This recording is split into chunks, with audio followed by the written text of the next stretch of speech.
Yes, it's Monday, and that means it's time for a Premier League weekend roundup, and there's only one place to start, and that of course is Old Trafford, where Sir Alex Ferguson will have noted that United's most memorable attacks happened post-match at the weekend. After the classiest promoted team that we've seen in some time made themselves very much at home at the Theatre of Dreams. And also Jurgen Klopp demonstrated his squad's depth by picking, hooking, then praising Xherdan Shaqiri.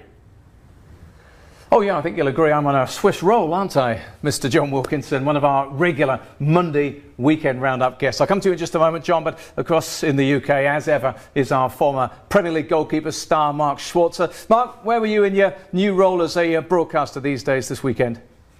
Well, I had a bit of a quiet one. I didn't go to any games because I was at Champions League football during the week. So I had the weekend off. I did a couple of other bits and pieces of events for FIFA, as FIFA are in town this weekend.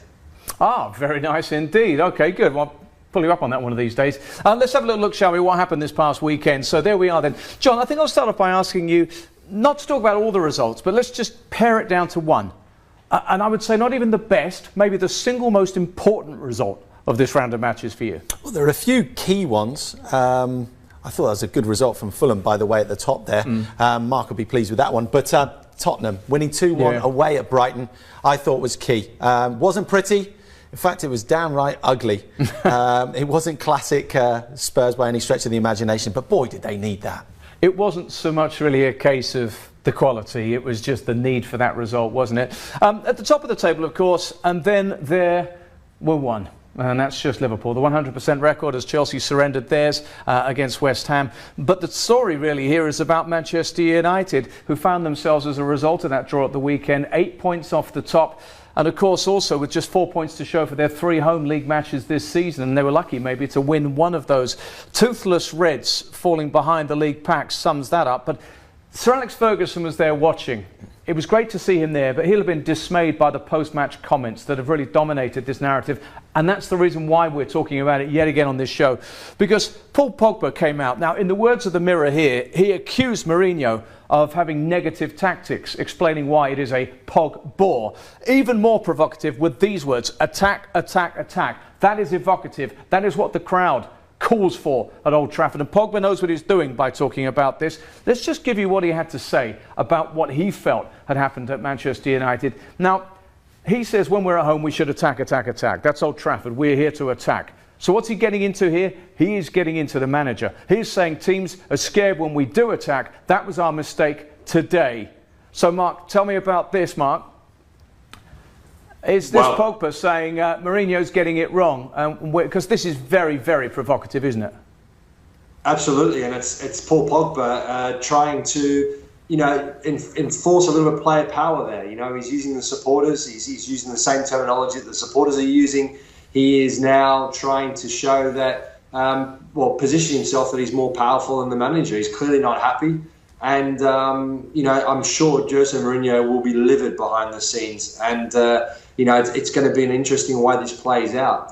Who's going to be the winner? I think it's really poor from a player to come out and criticise the manager like that. Yeah, absolutely. And, it's unseemly, it's wrong. But I'll turn to John Wilkinson now because we're going to have to get into the numbers here. So I'm going to call up something in terms of evidence. All we can do really is look at what Jose Mourinho has done at Old Trafford. So I went and looked at the goals scored by Manchester United at home since he joined at the start of 16-17. As you can see there, United with 67. That's worse in that period of goals at home than Bournemouth and Everton.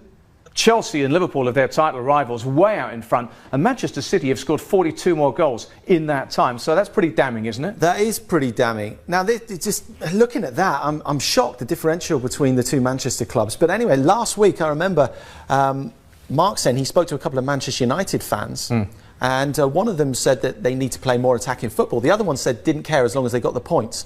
I wonder if that Manchester United fan that said he doesn't care cares now.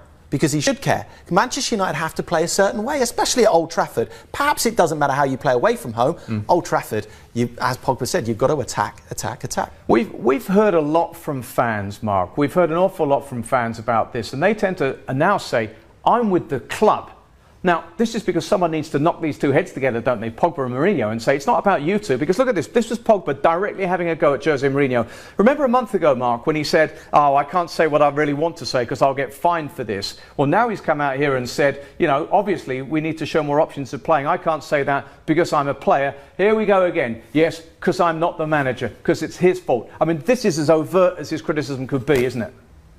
Yeah, for sure. And I mean, when you look at Paul Pogba, I don't think you can blame entirely the manager for his performances. I think he needs to look at himself in the mirror. I don't think he's performed anywhere near to the levels that he's expected to perform. The reason why they brought him to Old Trafford. You know, if you're a world-class player, it doesn't matter which position you're playing in, and it doesn't matter what your teammates around you are doing, you still show your qualities. Paul Pogba, the way he's playing at Manchester United, for pretty much 90% of the time, has not showed world-class qualities. Yeah, I'm with you on this. John, I want to look at what they do. Come on, where's the mystery in all this? Why is he saying, oh, we're at home, we should move the ball quicker, we could do better? Hang on a minute, these are all international players, aren't they? They are, but we spoke about Fellaini a week ago as well, and we all three of us said that Fellaini's not a Manchester United player, but he's a Jose Mourinho player. And you mentioned it just now, got to move the ball quicker. And that is the key for Manchester United, especially playing at Old Trafford. Traditionally, they have a wonderful little wizard pivot player in that central midfield role. I'm thinking Paul Scholes straight away. Now, when you're one of the biggest clubs in world football, especially one of the biggest clubs in the Premier League, because the tempo's so high, you're going to get pressed. You're going to get pressed in numbers, like Wolves did. Now, when you are pressing in numbers like Wolves, the antithesis to that is you've got to move the ball over to the other side, because you can switch the ball so you've got to play through it. Got to play through it. Now, Fellaini dropping deep is not your answer. Sometimes you can have a good centre-back who's technically gifted to come into that central midfield area, be a pivot player and move that ball. Lindelof, Smalling, their feet aren't quick enough to do that. Look, you're thinking of Deco, you're thinking of Paul Scholes, you're thinking of Xavi Hernandez, who are some of the best at it. Fellaini ain't. And be brave on the ball, yeah. All right, we're getting some feedback in already. I think a regular on the show, Iman Fariz is coming on this one. United are missing the balance on the right side of the attack, you think? Most of the time they seem overloaded on the left and get exposed very easily. Wolves could have punished them even further. Yeah, they chop and change a bit, Mark, don't they? What do you make about the balance of the United squad? As much as anything, boy, they've invested. I mean, you know, the manager's had time since the start of 16-17, so why do people think it's not a balanced side? Well, I think one of the issues is that pretty much every signing that he's made haven't lived up to expectation, haven't performed. We talk about Alexis Sanchez. You know, again, he's another player that shouldn't need any time to adapt. He's played in the Premier League for a long time. He's been very, very successful in terms of his own performances at Arsenal, and he's nowhere near that level. Paul Pogba, we talked about just a minute ago, you know, completely off his game. You know, you see him in France and you see him playing for the national team, and you see him play at Old Trafford, and you think it's two different people. I think it's his brother playing at Manchester United, and the real Paul Pogba is playing for France. And that's one of the problems. You know, you've got too many players, too many big name players who are not delivering. Yeah, absolutely. You mentioned Alexis Sanchez. I think we need to have a close look at this one here. It was very easy. I mean, Pogba actually said, don't blame Sanchez, it's not his fault. But of course, it's inevitable when someone's earning upward actually of £400,000 a week, reportedly, that you get into him. Let's have a look at his numbers, John, because they don't really bear much examining here. Well, you can make of that what you will. Look at that. He's only finished half the games he started, and he's not contributed, has he? Yeah, he's not contributed at all. One of Alexis Sanchez's biggest assets, of course, is his engine. His physicality, can run all day, a real dust runner. But he doesn't physically look like the same player as we saw at Arsenal. At Arsenal, if he wasn't getting the ball early enough, he'll drop into midfield at times. He'd have Ramsey that will run past him. I'm not sure if he's allowed to do that at Manchester United. I'd like to have another look at it in a few weeks' time, just to see if Jose Mourinho's given him licence. Pogba's saying it's not Alexis Sanchez's fault. It might be Paul Pogba's fault, because I don't think Pogba's getting him the ball quickly enough in the final third.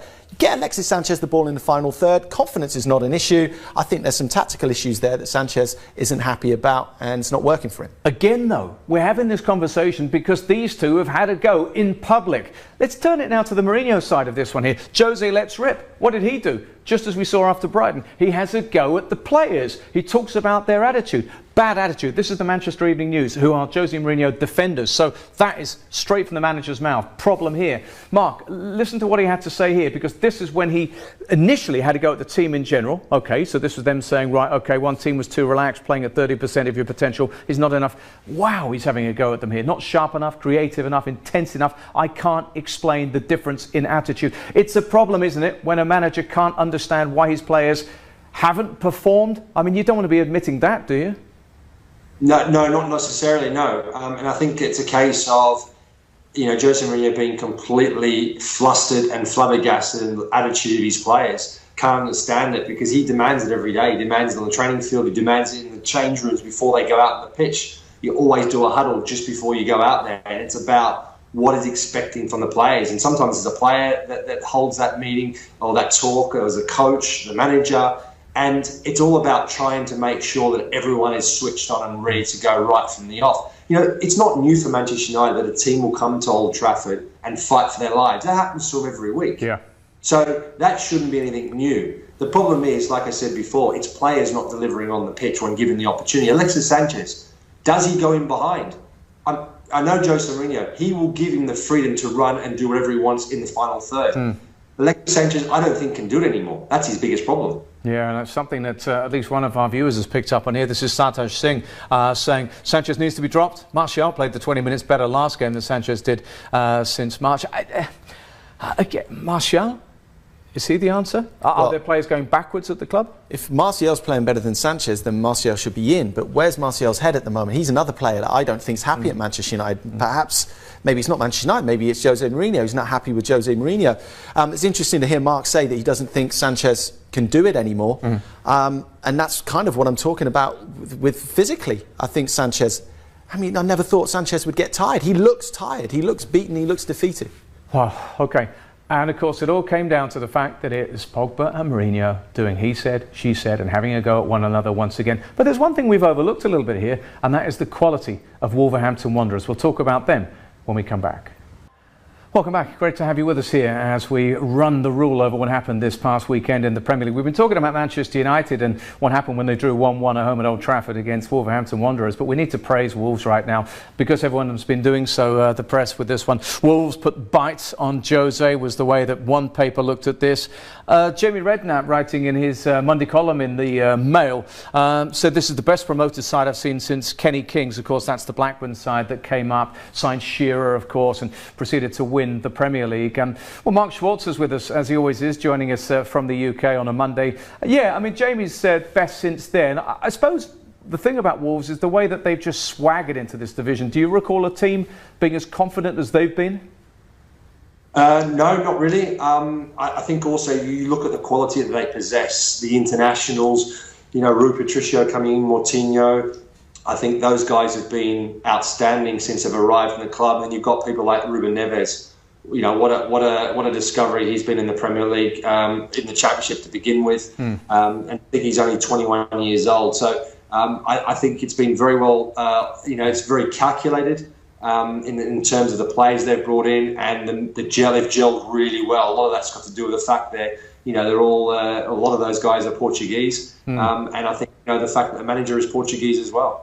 Well, of course, what's happened here, and this is a fascinating case study, is it? That it's the money from China, from Fosun, Jorge Mendes, the super agent, doing the deals, Nuno Espirito Santo identifying players. But John, there's more to it than that. Mark's rightly said there's a Portuguese core, but a lot of these players were actually there on loan last season. Those deals have been confirmed. Yeah. You've liked the business, and it's not Jack Walker-esque entirely, is it? These numbers are fairly sensible, aren't they? Very, very sensible, all under 20 million. It was key to get 18 players out in the summer to make space for these players, and they realised that the way that they wanted to play, and then they get the tools in, and these tools are absolutely fantastic. You've got João Moutinho, who's maybe 32 years of age, over 100 caps for the Portuguese national team, still playing, by the way, and the Diego Jota, and these players are all come from Benfica, Porto or Monaco. Willy Bolly, absolutely fantastic. Perfect for the Premier League, 6'5", great over the ground as well, can play a little bit, as we've seen.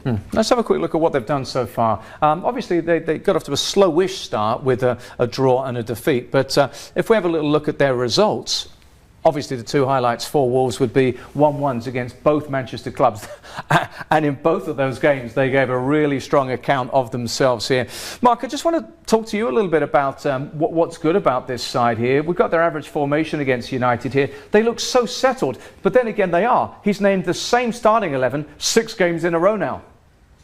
That makes a massive difference, doesn't it? I mean, I think the fact that there's been a couple of those guys who've been there from last season, Doherty there as well, Ruben Neves, and I think the fact that he's brought in those players like John Moutinho, who for him it's been effortless. He's such a quality player. We talk about Paul Pogba and what he possesses and how little influence he has in a red shirt, whereas Moutinho's coming to a brand new side and has just slotted in and has been effortless. And he's shown his quality. He's actually delivered. I think it's just been a really gentle transition for them. And it's been proven and shown in their performances. I mean, the game again at home to Manchester City, they were very, very unlucky not to win that game. Probably should have won that game. Yeah, you're absolutely right. John, I mean, midfield, a part of the football pitch that you knew an awful lot about in your playing career here. Interesting hearing Mark and everyone talk about United being unsettled and unbalanced. Completely the opposite, if you want to analyse Moutinho and Neves. Singled out by Mourinho for a little bit of praise. Yeah. What do they bring? What do they do? They bring quite similar things, actually. If we look at the youngster, Ruben Neves, these guys actually missed each other at Porto by a season. João Moutinho went off to Monaco. He's 32 years of age. Ruben Neves is 21. So they're just over a decade difference. But they bring very, very similar things. If you have a look at the stats here, very symmetrical. Total passes in the same ballpark, of course. Duels won, very similar. Ruben Neves is the legs. The 21-year-old just sits behind João Moutinho. And then have a look at this. This is their attacking triumph. Total shots. Ruben Neves, just towards the end of game, gets most of his shots on target. Total losses of possession. I know that seems a lot, but these are two guys that are playing their passes progressively in the final third, so they're going to get cut out at times, but they're always looking to be progressive, to try and get the ball forward. So they get on the ball and they set the tempo, really? They set the tempo, but they just take it in turns. Just as João Moutinho tires towards the end of games, he'll drop a little bit deeper, and Ruben Neves will just run past him a little bit. And a little bit like this, John, towards the end of games, the last, say, 10, 15 minutes, they'll end up like that. They'll start games in that way as well, very, very fluid, but they play very similar styles. They love going and hunting the ball in a wolf pack. So when I need a breather, he steps up. That's what he's trying to say, isn't it? Let's have a little look at some of the feedback we're getting from viewers who've been impressed by Wolves here. Victor Sim, the Portuguese contingent have a positive effect on the squad, making them an exciting outfit to watch. How about this? Adama Traore, brilliant. Might have taken all 3 points off United. Neves, you've spoken about there. Expect a bid from City soon. That's almost inevitable. It's a compliment, isn't it? Mark, I just want to ask you this. Is there a more dangerous substitute around than Adama Traore? I mean, if a defender dwells for an instant on the ball, he's coming at you like Usain Bolt, isn't he? Yeah, he does. And at Middlesbrough, he showed at times a style of play that was unplayable against it. His sheer natural ability, strength and pace was frightening. His biggest challenge is to produce that weekly. And at the moment, obviously, he's not playing all the time. And that was, I suppose, that's one of the problems they had at Middlesbrough, is that when he came in off the bench, his impact was enormous. When he started games, he didn't have as big an influence on them. And I think that's his next step. His next step is to transfer that impact he has once coming on as a substitution to that player who starts in an 11 and right from the off is, wreaking havoc against the opposition. Yeah, it'll be interesting to see what they get up to in Carabao Cup action this midweek. But if you can afford to spend the best part of 20 million on a pacey super sub, why not do it? We're talking about squad depth and strength in more detail when we come back, because we're going to be focusing on Jurgen Klopp and Liverpool.